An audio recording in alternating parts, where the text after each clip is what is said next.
Hello everyone, আসসালামু আলাইকুম। আশা করছি সবাই অনেক অনেক ভালো আছেন। আজকের ভিডিওতে আমি আপনাদের সাথে অনেক বেশি ইন্টারেস্টিং একটা বিষয় নিয়ে কথা বলবো। সেটা হচ্ছে যে বাংলাদেশ থেকে অস্ট্রেলিয়াতে পড়াশোনা করতে আসার পরে স্টুডেন্টরা যেই ধরনের কালচারাল শকের মুখোমুখি হইতে হয়।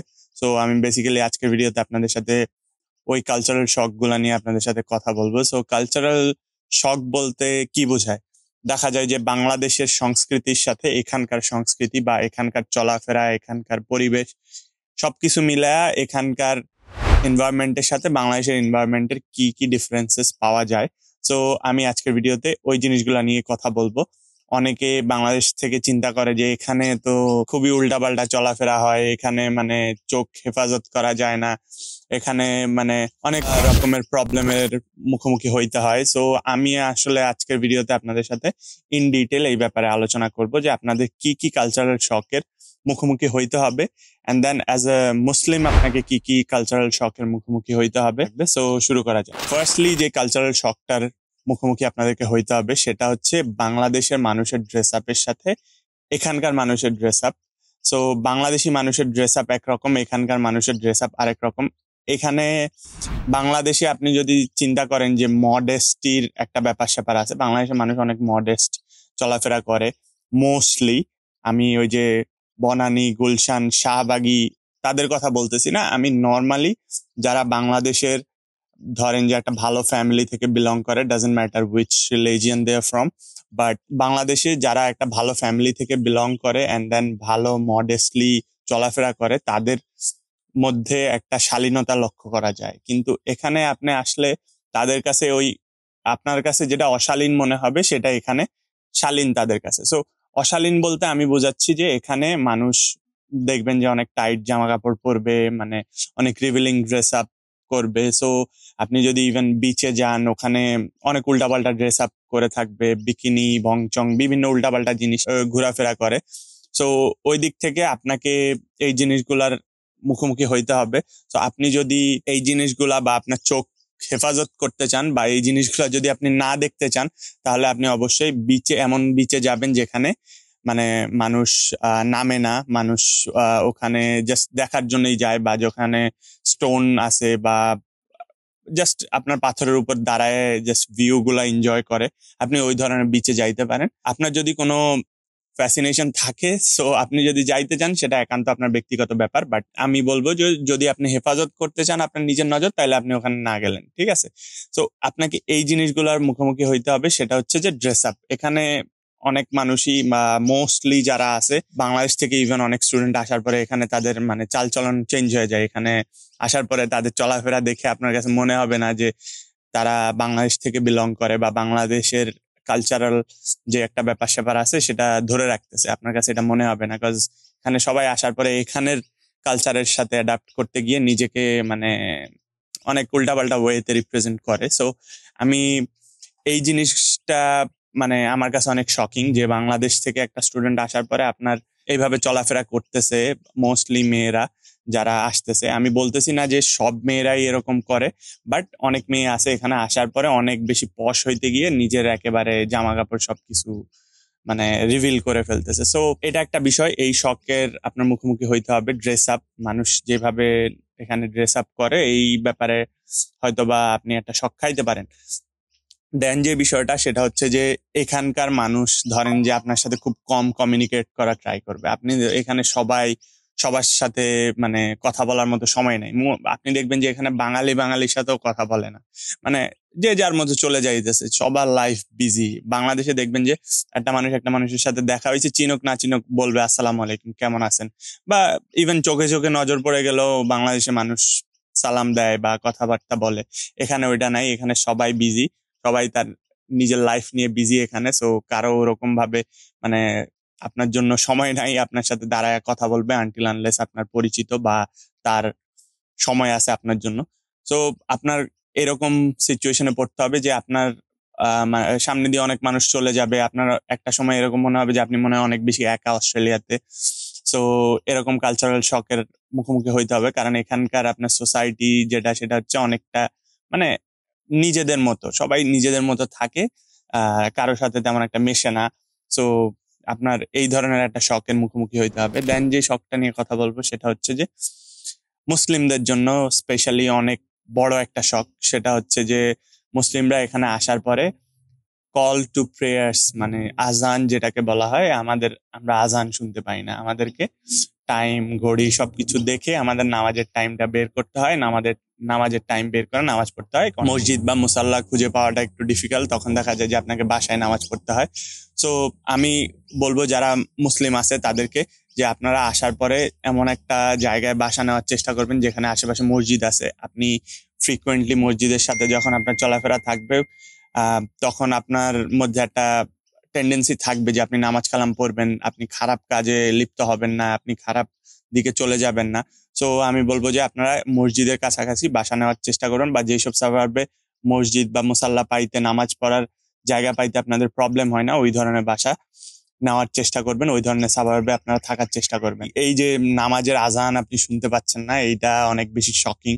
মানে বছরের পর বছর যারা এখানে থাকতেছে, মানে বছরের পর বছর আপনি নামাজের আজান শুনতে পাচ্ছেন না, বাট আপনি নামাজ পড়ে যাচ্ছেন। সো এটা একটা বিগ শক। অ্যান্ড দেন আরেকটা যে শখ আছে সেটা হচ্ছে যে এখানে ল্যাঙ্গুয়েজ ব্যারিয়ারের একটা ব্যাপার স্যাপার আছে।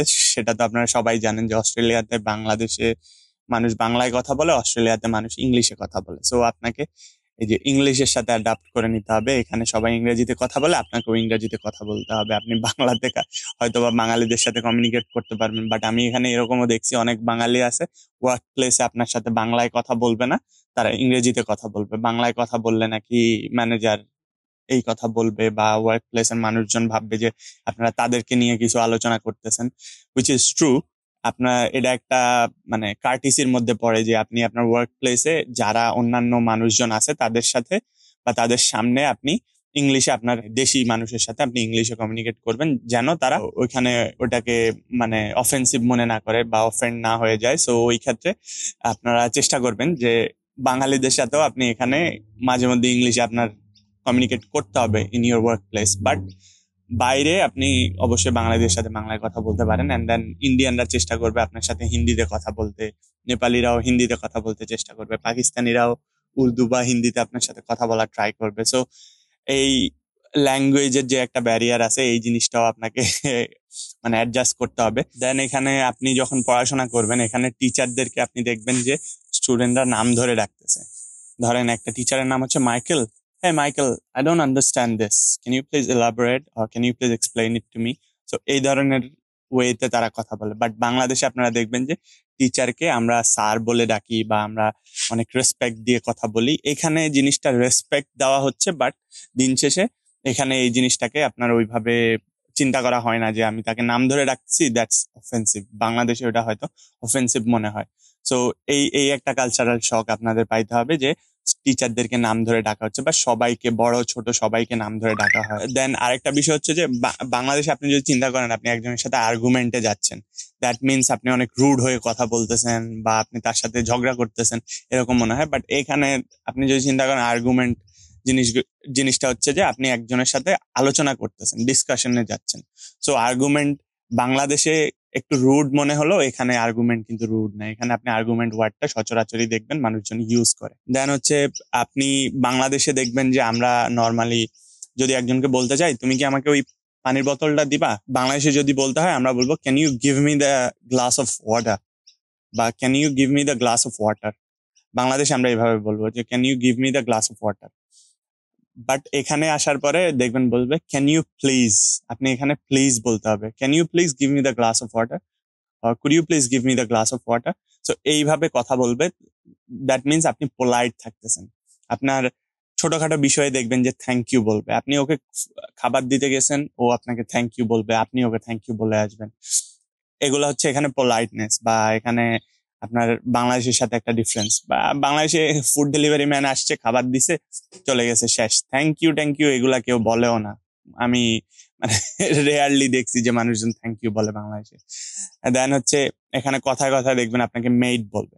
ওরা হয়তো বা মেইট শব্দটাকে একটু অন্যভাবে উচ্চারণ করে, মাইট, হ্যাঁ মাইট, এরকম এরকম ভাবে ওরা উচ্চারণ করে। সো এই কিছু জিনিসপাতি আছে। দেন এখানে টাইম পাংচুয়ালিটির যে ব্যাপারটা, এখানে টাইম পাংচুয়ালিটি অনেক বেশি ইম্পর্টেন্ট। আপনি এখানে আসার পরে বাংলাদেশে দেখবেন যে একটা বাস এই টাইমে ইউজুয়ালি আসে, কিন্তু অনেক সময় আগে আগে চলে যায়, আবার অনেক সময় দেরি করে আসে, বা অনেক জায়গায় আপনি লেট করে যান, কোনো সমস্যা নাই।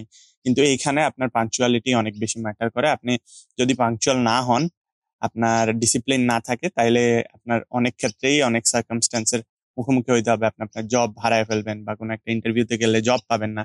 সো বা একটা বাসের জন্য দাঁড়ায় আছেন, বাস চলে যাবে অন টাইমে, ট্রেনের জন্য দাঁড়ায় আছেন, ট্রেন চলে যাবে। সো এই জিনিসগুলো অনেক বেশি ইম্পর্টেন্ট। ইভেন আপনি উবার কল করবেন বা অন্য কিছু কল করবেন, আপনার জন্য যদি সে ওয়েট করে, সে ওয়েটিং চার্জ পাবে, এন্ড ওয়েটিং চার্জটা আপনার থেকে কাটা হবে। এটা বাংলাদেশেও আছে, বাট এই জিনিসগুলো আপনারা দেখতে পাবেন এখানে। দেন আপনি এখানে ধরেন যে একজনকে তার স্যালারি জিজ্ঞেস করবেন, তার এজ জিজ্ঞেস করবেন, এই জিনিসগুলোকে রুড হিসেবে নেওয়া হয়। আপনি এখানে আসার পরে ধরেন যে আপনার কোনো একটা নেইবার আপনাকে দেখতে আসবে বা আপনার সাথে দেখা করবে, ও ওই ক্যাজুয়ালি বাংলাদেশে যেরকম ধরেন চলে আসছে, ভাবি চাল আছে নাকি, এইভাবে কেউ আসবে না। এখানে দেখা যায় যে আপনাকে আসার আগে অবশ্যই সে জিজ্ঞেস করে আসবে, ফোন দিবে বা মেসেজ দিবে যে আর ইউ অ্যাভেলেবল, বা আপনি কি ফ্রি আছেন কিনা, এই ধরনের জিজ্ঞাসা করবে। দেন এখানে আরেকটা বিষয় হচ্ছে যে আপনি দেখবেন যে বাংলাদেশে এই জিনিসটা দেখা যায় না, যে বাংলাদেশে একটা ছেলে বা একটা মেয়ের বিয়ে হওয়া ছাড়া তারা একসাথে থাকতেছে। বাট এখনো মানে কিছু তো থাকেই, উল্টাপাল্টা অসভ্য পোলাপান যেগুলো আছে, তাদের তো নিজেদের চয়েস, তাদের নিজেদের লাইফ, বিভিন্ন রকম লজিক দেখায়, তারা নিজেরা একসাথে থাকে। বাট দিন শেষে আসলে কি হয় ওটার পরিণতি আপনারা নিজেরাও জানেন। সো ওইটা ছাড়া আমি যেটা বলবো সেটা হচ্ছে যে আপনারা দেখবেন যে এখানে আসার পরে নর্মালি সবাই মানে ছেলে মেয়ে ওরা একসাথে থাকতেছে, কিন্তু ওদের কোনো বিয়ে হয় নাই, ওরা গার্লফ্রেন্ড বয়ফ্রেন্ড ওরা একসাথে থাকতেছে। সো এই ধরনের চেঞ্জেস গুলো আপনাকে এখানে দেখতে হবে। সো আপনি যখন আপনার নিজের বাচ্চা কাচ্চাকে বড় করবেন, আপনি ওইভাবে মেনটেন করে আপনার নিজের বাচ্চা কাচ্চাকে বড় করতে হবে, নাহলে তারাও এই ধরনের পথে চলে যাবে। আপনি দেখবেন যে রাস্তাঘাটেই হুটহাট কিস করে দিতেছে, হুটহাট একজন আর একজনের কোলে উঠে যাইতেছে, হ্যাঁ, এখানে একজন আর একজনের জড়ায় ধরতেছে, খুব মানে কিস টিস করতেছে। সো এখানে এই জিনিসগুলো খুবই নর্মাল। আপনাকে এই জিনিসগুলো একটা শখ আপনার কাছে লাগতে পারে। সো এই ছিল মোটামুটি আমার জানা মতে যত কালচারাল শখ আছে, যেগুলার মুখোমুখি আপনাকে হইতে হবে এখানে আসার পরে। তো এই ছিল আজকের ভিডিও। আশা করতেছি ভিডিওটা আপনাদের ভালো লাগছে। যদি ভালো লাগে থাকে অবশ্যই লাইক সাবস্ক্রাইব করতে ভুলবেন না, ফেসবুক পেজে ফলো করতে ভুলবেন না। তো সবাই ভালো থাকবেন, সুস্থ থাকবেন। আসসালামু আলাইকুম।